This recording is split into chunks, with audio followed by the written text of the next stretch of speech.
بسم اللہ الرحمن الرحیم۔ اس وقت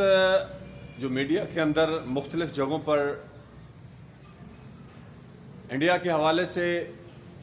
جو بات چل رہی ہے کہ سرکاری سطح پر مذہب کی توہین اور شعائر اسلام کے خلاف جو مسلمانوں کے خلاف انڈیا کے اندر پروپیگنڈا کیا جا رہا ہے، یہ یہود و نصارہ کا ایک طریقہ کار رہا ہے کہ مذہب کے خلاف جذبات کو ابھار کر جنگ چھیڑی جائے، تو یہ اسی کا ایک حصہ ہے۔ ایشیا کے اندر جو بلاک بندی ہو رہی ہے، اس کے اندر امریکہ، یورپ، انڈیا کو بڑی اہمیت دے رہے ہیں۔ اس کی وجہ اس کا بہت بڑا رقبہ، بہت بڑی فوج اور بہت بڑا ذخیرہ اسلحہ ہے، اور وہ اس آنے والے بلاک میں انڈیا، جاپان، امریکہ، یورپ اور تائیوان، اور یہ پورے کا پورا ایک جو یہاں پر گٹھ جوڑ ہو رہا ہے، اس میں پاکستان کو وہ کیا اہمیت دیتے ہیں، وہ پاکستان کو کس طرح لے رہے ہیں، وہ ہمیں کوئی حیثیت نہیں دے رہے، بلکہ ان کا پروگرام یہ ہے کہ سیاستدانوں کے ذریعے، ان حکمرانوں کے ذریعے پاکستان کی معیشت کو، پاکستان کے دفاع کو کمزور کر کے رکھ دیا جائے،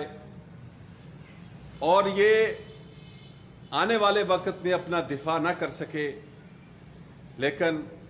یہ ان کی بھول ہے۔ اس وقت روس جو ہے وہ بھی چاہتا ہے کہ میرا بلاک بنے، تو روس نے دیکھا ہے کہ سب سے بڑی اہمیت جو ہے وہ انڈیا یورپی یونین کو دے رہا ہے، اور امریکہ کو ایک بڑا بلاک جو ہے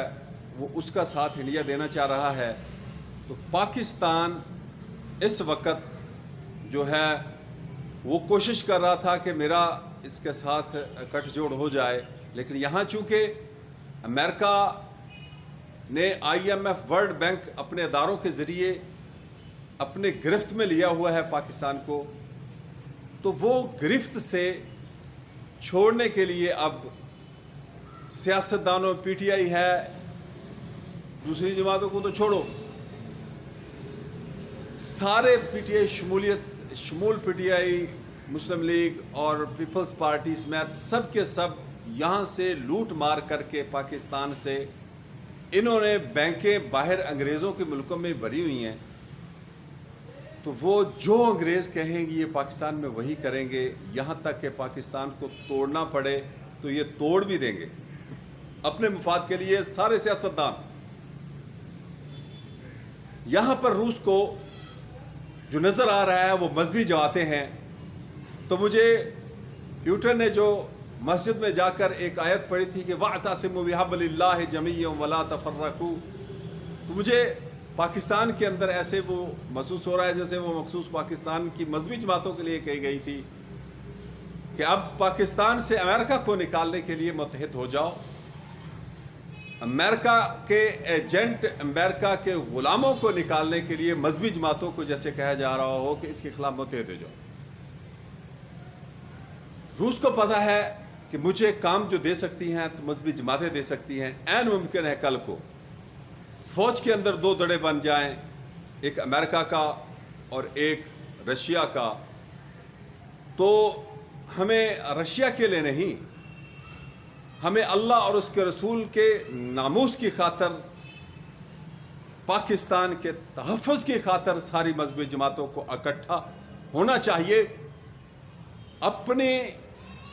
جو ہے وہ حکومت، اپنا صدر بننا، اپنے سرکاری عہدوں پہ بیٹھنا، اس کو پیچھے رکھ دینا چاہیے۔ دیکھیں افغانستان کے اندر اس وقت سرکار کے اندر، افغان سرکار کے اندر وہ لوگ عہدوں پر بیٹھے ہوئے، سرکاری عہدوں پر بیٹھے ہوئے ہیں کہ جنہوں نے کبھی وہم و گمان پہ سوچا بھی نہیں تھا اور خواہش بھی نہیں کی تھی، اللہ نے ان کو وہ عزت دی، صرف قربانیاں دی انہوں نے۔ ہم بھی جب تک صرف اور صرف اللہ اور اس کے رسول کے لیے قربان ہونے کے لیے نہیں اٹھیں گے اور عہدوں کو پیچھے ہٹ کے اپنی جماعت کے نظریات کو پیچھے کر کے ایک نظریہ جو اللہ کے رسول نے مدینے کے اندر صحابہ کو دیا تھا، اور صحابہ کے تو کیا یہاں پورے کے پورے انسانیت کو بعض نقطوں پر اکٹھا کر لیا، تو یہ نبی صلی اللہ علیہ وسلم کی جیسی جو ان کی فہم و ادراک، ان کی دانائی، آپ صلی اللہ علیہ وسلم کی فہم و فراست، آپ کی سیرت، جب تک مذہبی جماعتیں نہیں اپنائیں گی ہمیں کامیابی نہیں ملے گی، ہم ایک مضبوط کامیابی کے ہم کنار نہیں ہوں گے۔